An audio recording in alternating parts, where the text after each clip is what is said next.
The Toothpaste Millionaire. 1. I remember the morning Rufus got the idea for toothpaste. He had to do some shopping for his mother, and I went along with him. We were in the cut-rate drugstore because toothpaste was one of the things on Rufus's list. I was looking at some name-brand eyeshadow that was on sale when I heard Rufus say, 79 cents? 79 cents for a 6-inch tube of toothpaste. That's crazy. It's better than 89 cents, I said. I pointed to some 89-cent tubes farther down the shelf. That's even crazier, Rufus said. What can be in those tubes anyway? Just some peppermint flavoring and some paste. Maybe the paste is expensive to make, I said. Paste? Rufus said. You don't need powdered gold to make paste. Paste is made out of everyday, ordinary stuff. Didn't you ever make paste? Toothpaste? I said. I mean just plain paste for pasting things together, Rufus said. My grandma Mayflower showed me how to make paste when I was 4 years old. How do you do it? I asked. Simple, Rufus said. You just take a little flour and starch and cook them with a little water till the mixture has a nice pasty feel. Then you can use it to paste pictures in a scrapbook or paste up wallpaper. But you couldn't brush your teeth with that, I said.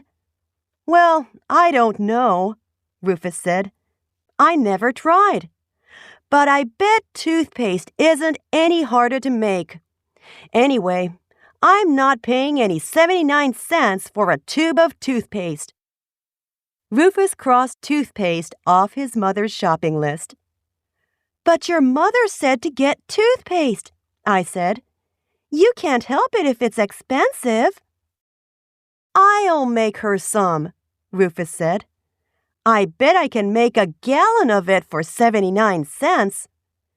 Maybe even for 78 1/8 cents, I said. Rufus laughed. Maybe, he said.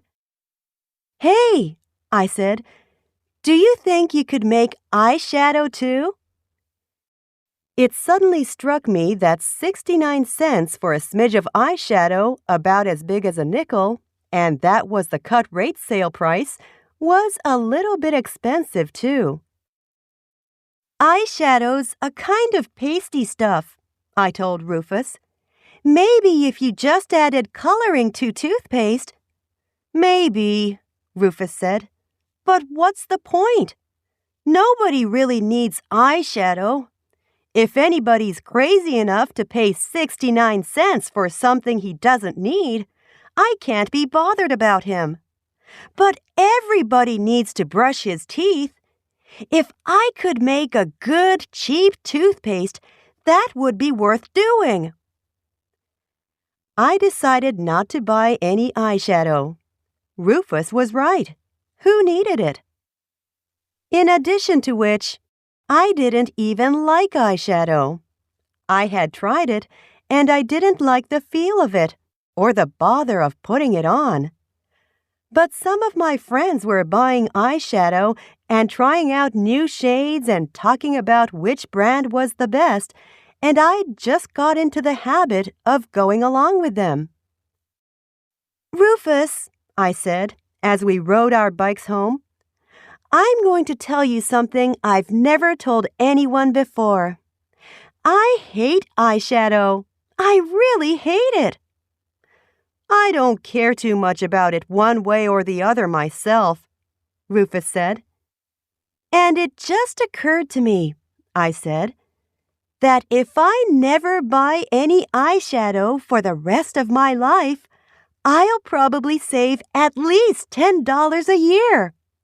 If I live till I'm 80, that's $700. Great, Rufus said. And if I could save money on toothpaste too, I said, Wow!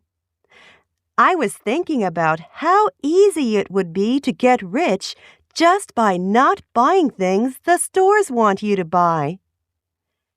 How much do you think it would cost us to make our own toothpaste? I asked Rufus. I don't know, Rufus said, but I just thought of something else.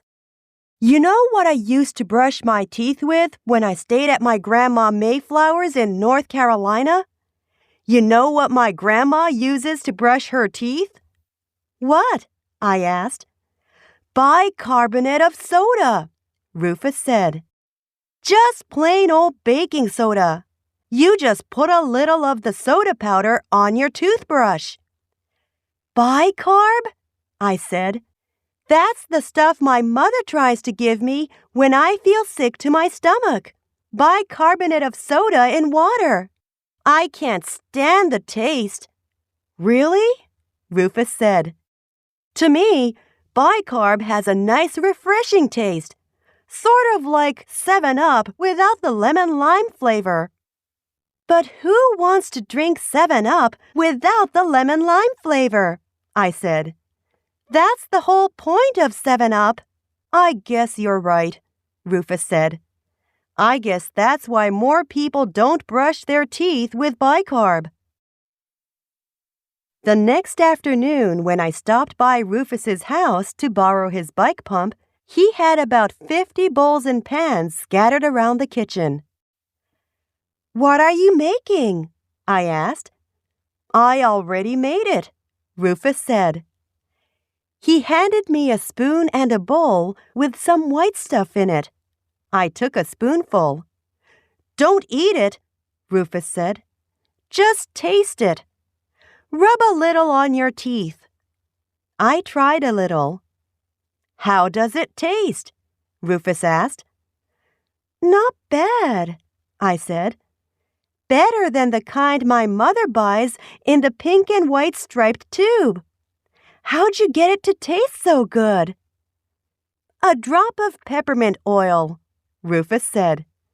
But I've got other flavors too. He pushed 3 other pots of paste across the table. The first one had a spicy taste. Clove-flavored, Rufus said. You like it? I don't know, I said. It's interesting. Try this one. The next sample had a sweet taste. Vanilla, I guessed. Right, Rufus said. I like vanilla, I said, in milkshakes or ice cream, but it doesn't seem quite right in toothpaste. Too sweet. This one won't be too sweet, Rufus said, handing me another sample. Eeeh!